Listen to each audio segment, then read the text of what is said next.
Конгресс русских общин Республики Молдова и Примарии города Камрад реализовали совместный проект, в результате которого школам города, библиотекам и Дому престарелых были подарены комплекты книг. Нам обратился Конгресс русских общин во главе с руководителем Клименко Валерием Ивановичем, попросил, чтобы наша Примария выделить в этом году финансовую помощь для того, чтобы они могли издать книгу.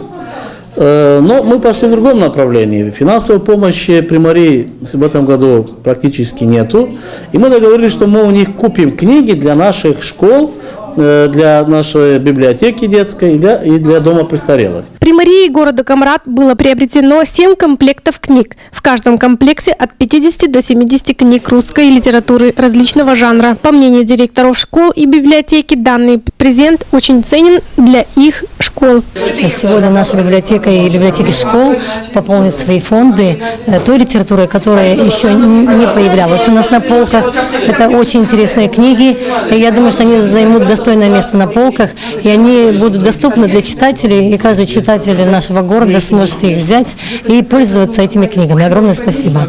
Насколько они ценны, но должны быть, они, конечно, пойдут на помощь детям для улучшения знаний, пополнения знаний для детей, для развития наших детей. Как отметил сам примар, мы не должны забывать о русской культуре, так как исторически так сложилось, что русский язык и литература всегда были для нас чем-то родственным. Сегодня мы подарили нашим школам для того, чтобы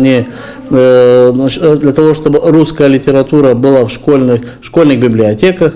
Мы воспитывались на русской культуре. Сегодня, в принципе, все наши учащиеся очень любят русские книги. И я думаю, что именно этот подарок, который дополнит детские библиотеки. В последнее время школы редко получают дополнительную литературу от книжных фондов. И хоть 70 книг – это небольшой арсенал для целой школы или библиотеки, но в какой-то мере повысит багаж знаний своего читателя.